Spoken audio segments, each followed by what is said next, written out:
খাবারের শেষ টুকরোটি নিজে না খেয়ে এক ক্ষুধার্ত পাখিকে খাইয়ে দিচ্ছিলেন এই বৃদ্ধ দম্পতি। কিন্তু তারা কি জানতেন এই সামান্য দয়ার বদলে তাদের ভাগ্য বদলে যাবে। এই রুটি খেয়ে পাখিটি মুহূর্তে ছাত্রী জাদুকরী বামনে রূপান্তরিত হলো। দম্পতিকে সাহায্য করতে বামনেরা রাতে তাদের জুতার দোকানে লুকিয়ে ঢুকলো, কিন্তু শুরুতেই বাঁধলো বিপত্তি। এক বামনের চোখের পাওয়ার এতই কম ছিল, সে জুতা সেলাই করতে গিয়ে ভুল করে তার সঙ্গীতে জখম করে দিচ্ছিল। চোখের চার দিকে তার দৃষ্টি ঠিক করা গেল না। বামনদের কাজের স্টাইল ছিল দেখার মতো। একজন বামন বাঁশি বাজাচ্ছিল আর সেই সুরে তালে তালে জুতার ফিতাগুলি নিজে নিজেই নড়ছিল। ওদিকে তাদের এক ভারতীয় বামন বন্ধু ধনুক আর তীর দিয়ে নিখুঁত নিশানায় জুতার উপর সুন্দর বউ বানিয়ে দিল। কিন্তু গন্ডগোল পাকালো বাকিরা। একজন হাতুড়ি দিয়ে পেরেক মারছিল, আর পেরেক ফুরিয়ে গেলে সে তার সঙ্গীর মাথাকে পেরেক হিসাবে ব্যবহার করতে শুরু করলো। অন্য একজন ছিল দর্জি। সে জুতা সেলাই তো করলো ঠিকই, কিন্তু জুতা হাতে নিতেই তার তাসের ঘর মতো ভেঙে পড়লো। আর তাদের মধ্যে যে বন্দুক ছিল সে তার পিস্তল দিয়ে গুলি করে জুতার ভিতর বাতাসের জন্য ফুটো বানাচ্ছিল।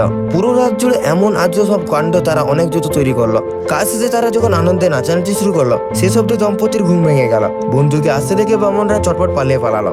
সকালে উঠে বৃদ্ধ দম্পতি যখন সারিবদ্ধভাবে সাজানো সুন্দর সব জুতা দেখলো, তাদের আনন্দের সীমা রইল না।